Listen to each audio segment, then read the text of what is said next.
Welcome back, everybody, to the BetIt Sports Show for the true sports fan. Once again, I am JCOLE. Of course, we have my co-host, Slush, and we're back with another banger here today. I know you guys probably saw earlier in the week we had our Caitlin Clark versus Angel Reese video.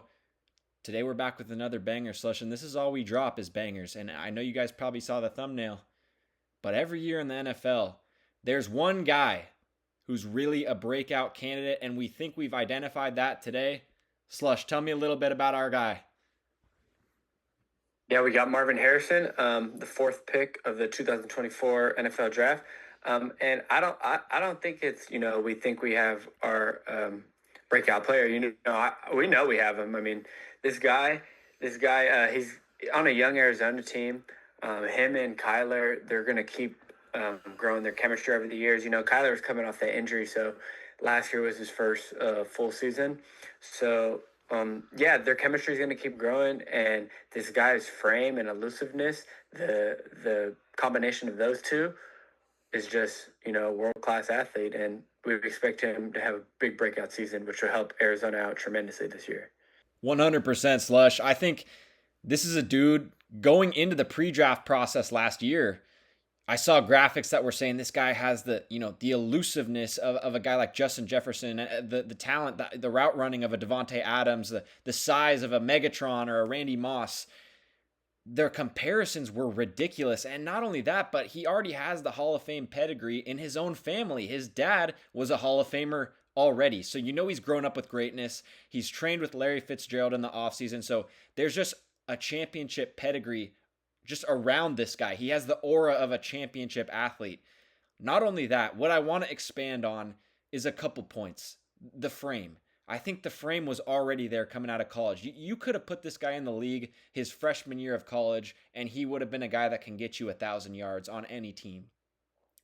I think the 6'4 frame is just ridiculous, Slush. And a lot of times when you see a guy that's 6'4, you think, well, he's a lob threat. He's a jump ball threat in the end zone. He's that 10 yards or less guy where you throw up a little, slant and go, and he just goes up and get it, a little out route.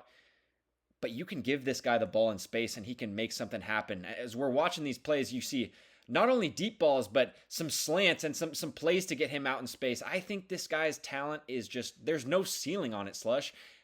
And we saw images of him in the offseason. He was 211 pounds coming into last season. Yeah. This season, he's 225 pounds. He's put on about 15 to 20 of lean muscle. I just think the sky's the limit with this guy, Slush. What do you think? Yeah, no, definitely. I think that as an opposing defensive coordinator, I think that he's one of your worst nightmares, because when you're game planning, you get a whole week to game plan for this guy, and I think that they spend a lot of time figuring out who they're going to put on him, because, I mean, the guy has size, he has speed, and he has strength. So you don't want to put somebody on him that has the size to compete with him, but doesn't have the speed, because then he'll, just get dusted and blown by. And then you don't want to put somebody that has the speed, but doesn't have the strength, because then, you're going to have to probably end up double teaming him, and that could throw your whole game plan off. So definitely, yeah, for that, I would say, he's definitely someone you don't want to game plan against. And then another thing I like about Marv is he is the son of a Hall of Famer. And the thing about him is you don't see him that much in the media. Like, you don't really hear too much about him, not a lot of drama or any publicity. So, like, this guy he just hits the gym, hits the practice field, works on his game. And, that's what it takes for a young star to become great. You have to be focused on the game. You can't worry about, the other antics. And, growing up in that lifestyle as a son of a Hall of Famer, he was exposed to it at a young age, but, he stayed focused, and he's proved it in college. And now I think it's time for him to, really, really have that breakout season. Yeah, Slush, I couldn't agree more. And the thing that I think is kind of hindering him in terms of like why he's not getting as much coverage is the incredible rookie season by his classmate Malik Neighbors. And I think, not to take anything away from Malik, it was an incredible rookie season in New York, especially with a lot of quarterback turmoil there. But I just think this guy, Marvin Harrison, is more of an elite talent. I think they're both going to be top 10 receivers at some point. But if you look at the stats, a lot of people were low on Marvin Harrison's year because he only had the 900 yards. I say only, like it's not a great rookie year as well. It is. If you had a guy drop 900 yards in any other situation, it's a very prolific receiving year. But since Malik Neighbors had that year where he had 1,200, whatever, I think it's been overshadowed. But you look deeply into the stats. The real issue is not separation. It's not off the field issues like a lot of rookies have. It's him getting the ball in his hands, Slush. I think there were a lot of times where you watched games and you're like, why is Marv not getting the ball? If you look at his stats, when he got the ball, he was averaging 14 yards per catch. That is almost 4 yards better than guys like Jamar Chase, Malik Neighbors, and Justin Jefferson. So when you think of a guy that's 6'4", like I mentioned earlier, you think this guy's an end zone threat. But he's also averaging 14 yards per catch, which is better than all three of those elite names that I just named. Mm-hmm. So the real thing is getting the ball in this guy's hand. And I think the reason why we're so high on Marvin Harrison Jr. and why we think he's going to have a breakout is there's coaching turnover there. And we heard about what the new coach in Arizona has been saying. They want to unleash this weapon, and Marvin Harrison is in on the plan. If you watch some of these highlights that we're watching down below, Slush, from college, these are his sophomore year highlights alone. You see a lot of him getting the ball out in space in that 3 to 5 yard area. Just get him a touch. It doesn't always have to be a bomb. You see an end around here that we're breaking down. Just get the ball in his hands. He needs the ball in his hands to make plays. He reminds me in space of Antonio Brown, and this guy's 6'4". How can he be 6'4" and remind me of Antonio Brown and not be getting the ball? I just think he's too talented to not be the focal point of your offense, Slush. I know you're in agreement there. I know there was a lot of weapons in college. You had guys like Emeka Ibuka and a lot of really good receivers and running backs at Ohio State and C.J. Stroud throwing you the ball.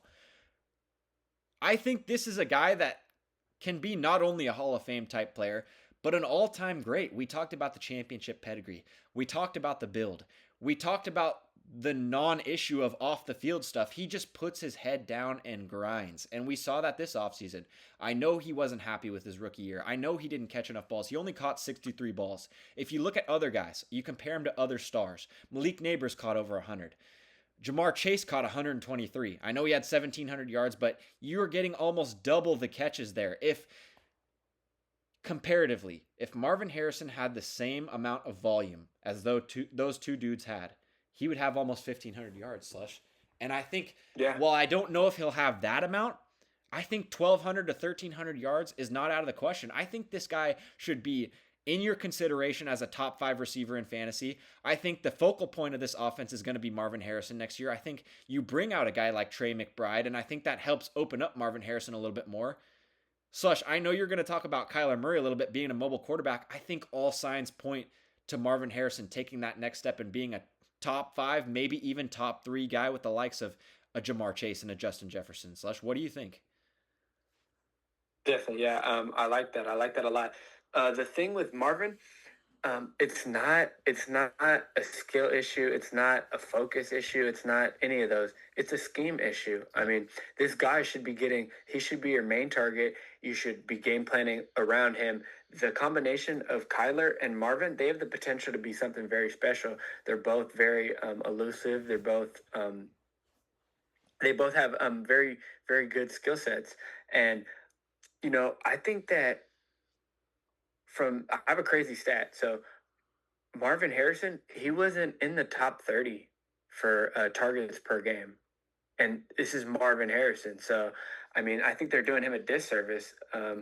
And that's why they're, 1-2 games short of the playoffs.